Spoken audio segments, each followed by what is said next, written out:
ሰላም ለክሙ ሰባ ቤቴ በዚህ ክፍል ንሬኢ ሁልቋተ ግዕዝ ከፊለነ በሰለስቱ ክፍላት እንዘንብል ዘተባይት ዘአንስት ወዘእለት። በዚህ ክፍል የግዕዝ ቁጥሮችን በሶስት ከፍለን እናያቸዋለን። ማለትም ዘተባይት፣ ዘአንስት፣ ዘእለት። ዘተባይት አሃዱ ይላል። ለምሳሌ አሃዱ ማለት አንድ ማለት ነው ለወንድ ሲሆን፣ ለሴት ሲሆን አሃቲ በአማርኛ ስናመጣው አንዲት ማለት ነው። እንደገና ለእለት አሚር ይላል ወይ ደግሞ እሁድ። እንግዲህ እዚህ ላይ የምንይዘው አማርኛ ቋንቋ አንዲት የምትለዋን ብቻ ይለይና ሌላው ግን አንድ አይነት ነው። ለምሳሌ ክልኤቱ ይላል ሁለት ይልና ለወንድም ለሴትም ለቀንም ያደርገዋል። ግዕዝ ግን ለእያንዳንዱ ለይቶ ያስቀምጣል። ለሴት ለወንድ ለቀን ብሎ ለያይቶ ያስቀምጣል ማለት ነው። ስለዚህ ክልኤቱ ሁለት፣ ክልኤቲ ሁለት፣ አሁንም ወደ አማርኛው ሲመጣ አንድ ይሆናል።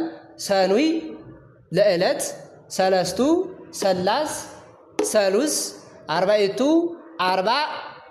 ይቺ ዋጥ ተደርጋ ትነበባለች። አርባ ረቡዕ፣ ሐምስቱ ሐምስ፣ ሐሙስ፣ ስድስቱ ስሱ አው ስድሱ ይላል። ስሱ ነው ብዙ ጊዜ የተለመደው ስሱ። ሰዱስ፣ ሰብዓቱ፣ ሰብኡ፣ ሰቡእ ሲነበብ ሰቡእ ተብሎ ዋጥ ተደርጎ ነው የሚነበበው። ሰመንቱ፣ ሰማኒ አው ሰማኒቱ፣ ሰሙን፣ ተስዓቱ፣ ተስኡ፣ ተስኡ፣ አሰርቱ፣ አስር አው አስሮን፣ አሱሩ ይላል። ምሳሌ በተባይት እንስራ። አሃዱ ብእሲ መጻ ሀቤነ ማለት እንችላለን። አንድ ሰው ወደኛ መጣ። አሃዱ ብእሲ መጻ ሀቤነ። ክልኤቲ አይኑስ ሆራ ሀበ መስያት፣ ሁለት ሴቶች ወደ ገበያ ሄዱ።